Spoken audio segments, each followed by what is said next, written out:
तो गाइस आज है 28 अगस्त और कल है 29, तो कल है विशाखा का बर्थडे। तो आज हम 12 बजे उसका बर्थडे सेलिब्रेट करेंगे। तो चलिए केक लाने। यहाँ पे मैं बस का इंतज़ार कर रही थी क्योंकि हमें ओल्ड मार्केट जाना था, पर बस हमें मिली नहीं, तो हम पैदल ही चल के गए और वहाँ पहुँचने में आधा घंटा लग गया। फिर हमने ये सुंदर सा केक लिया, बहुत ज़्यादा ही सुंदर सा था। उसके बाद इसको लेने के बाद हमने आइसक्रीम खाई, जिसका मैंने क्लिप नहीं लिया। और उसके बाद यहाँ पर हमें फाइनली मेटा मिल गई थी। हम आधे रास्ते चल दिए थे, उसके बाद हमें मिली तो हम फिर वापस चल के आए मेटा में बैठने के लिए।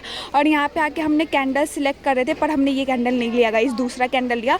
और वो केक जो था ना वो बहुत छोटा था, तो हमने सोचा कि हम एक और केक लेंगे। और वही लेने के लिए हम पहले जो हमारा फन एंड फॉलिक दुकान था जहाँ से हम पहले केक लेते थे, वहाँ पे गए। तो भैया ने हमें देने से मना कर दिया। तो मैंने सोचा कि मेरे हाथ में एक और केक है, इसलिए वो मना कर रहे हैं। तो फिर भैया मुझे देख के स्माइल करके बोलते हैं वो बासी केक है इसलिए नहीं दे रहा।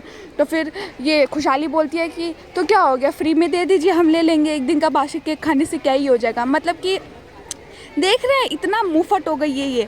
उसके बाद फिर हम बोले कि छोड़े यार, दूसरे दुकान में चलते हैं। फिर हम दूसरे दुकान में यहाँ पे पहुँचे, सारा केक का दाम वगैरह पूछ लिया। उसके बाद फिर हम डिसाइड नहीं कर पा रहे थे, तो फिर हमने यहाँ पे रॉक पेपर सीजर खेला। जो जीतेगा वही डिसाइड करेगा कौन सा केक लेना है। तो फिर हमने यहाँ पे मैं जीत गई और फिर मैंने डिसाइड किया कि हम 100 रुपये वाली केक लेंगे और वो हम 3 मिल के काट लेंगे, क्योंकि केक तो बचेगा नहीं इसीलिए। तो फिर यहाँ पर खुशहाली भैया जी को बोल रही थी सबसे बड़ा वाला केक दीजिएगा और हर्षी का सिरप खूब सारा डाल दीजिएगा। फिर हमने दोनों केक लेके हम हॉस्टल पहुँचे और यहाँ पे विशाखा जी गणेश जी की आरती अटेंड कर रही थी।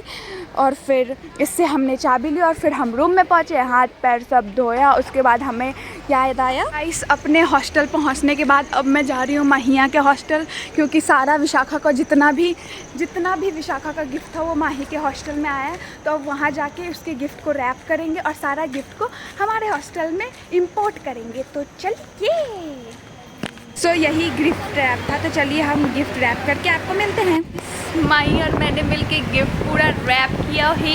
ये क्या हमारी विशाखा के बर्थडे का गिफ्ट, कितना प्यारा लग रहा है, ये उसको ऐसे ही देंगे। और अब हम मिलते हैं डेकोरेशन और बर्थडे सेलिब्रेट करने टाइम। आज का व्लॉग हम यहीं पे एंड करते हैं। चलो बाय बोल दो माही, हम दूसरे व्लॉग में मिलेंगे। विशाखा का birthday, happy birthday to you Vishakha advance में।